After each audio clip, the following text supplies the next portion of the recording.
Hi, I'm Kate Harrison, a BCBA with Brett DiNovi Associates. I'm going to talk to you about self-care and why taking steps towards promoting self-care amongst your team and employees can drastically change your company culture and, as an added bonus, likely decrease turnover and increase revenue. Have you ever or do you ever feel stressed out at work, so much so that you can physically feel it in your body? Have you ever had difficulty transitioning from work back to home family life? If any of this is true for you and you're in a role where you're leading other people, it's likely that your employees are feeling this stress too. So this video is for you. Self-care is a term that is thrown around pretty regularly, but one that means something different for everyone. In short, self-care is intentionally taking time to pay attention to you and to the actions that make you and keep you happy and healthy. Proactively paying attention to self-care in situations where everything is status quo, people are happy, they're feeling good, can help build resiliency during times when stuff hits the fan and people are overwhelmed, stressed, people are getting sick, and it gives them the ability to bounce back more quickly. It's the responsibility of an organization's leadership to empower its employees to make daily decisions that promote their self-care. Helping leaders and employees take care of themselves will ultimately increase employee engagement, increase the quality of work and services being delivered, and decrease turnover rates, which will lead to higher profits, more business, and happier employees.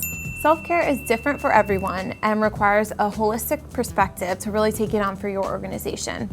Here are 6 of the ways our leadership team embeds self-care practices for our employees.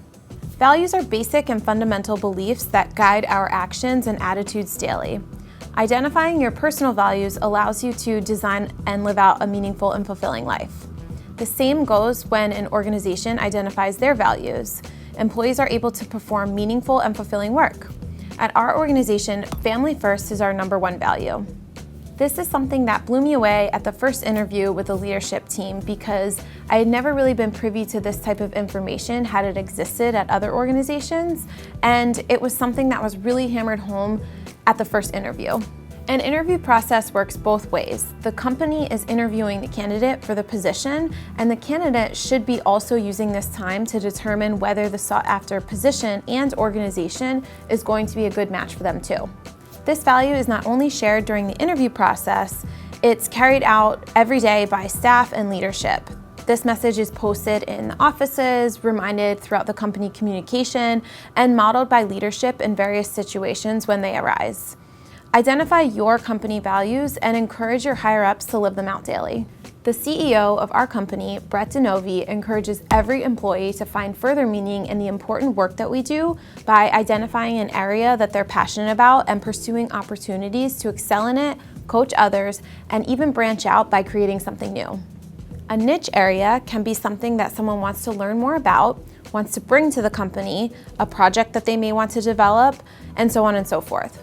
Sometimes it can take a little while to figure out what you're passionate about, and it may change over time, but fostering an environment where employees are encouraged to explore different areas of their careers leads to workplace satisfaction, longevity, and they may even bring your company an opportunity that wasn't there before.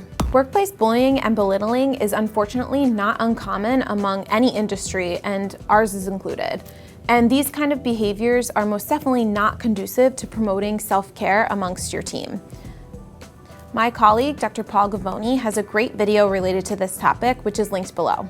At our company, we have several systems in place to proactively prevent workplace bullying and demeaning behavior. One of the most important things that we do among our staff is to reward the behaviors that support positive relationships. We have a virtual community where our team members can log in and ask questions, share experiences and tips, ask for guidance, talk about stressors in the field, and even just share funny stories. Everyone is welcomed and encouraged to join in the conversation. For a field that can sometimes feel really isolating due to long drives and the long hours spent during one-on-one situations, this has helped us foster an instant community. Additionally, every week we have a survey that is sent out that allows staff to discuss the highs and lows of the week while also rating their overall job satisfaction. During this survey, employees are given the opportunity to share something positive about someone else in the organization. These comments are chosen at random and then shared with the entire BDA team, offering others a chance to chime in with cheer, and it is a great morale booster. Our leadership loves setting up opportunities for BDA team members to get together off the clock. Whether it's painting, an exercise class, or meeting up for a drink, these kinds of activities offer people some time to show off who they are outside of work. Another way our organization aims to support self-care is through offering health and fitness opportunities. One of our incredible employees, Mark Bradley, is a personal trainer and RBT, and he found his niche in developing and promoting physical fitness programs for the clients that we serve through a program called Movement Matters. The clients love it and the staff do too. And the program doesn't stop there. Mark creates and shares achievable fitness challenges and activities through our online community and makes fitness available to those who have limited time and resources to get it in. At BDA, we want to know what's going on. At the end of every week, all the employees are required to fill out a brief survey that I mentioned earlier. In addition to sharing your job satisfaction and support for colleagues, it's an opportunity to provide feedback as to why your job satisfaction might be lower for any particular week. If your readings are low, a member of the executive team will reach out quickly to help resolve an issue in a constructive manner.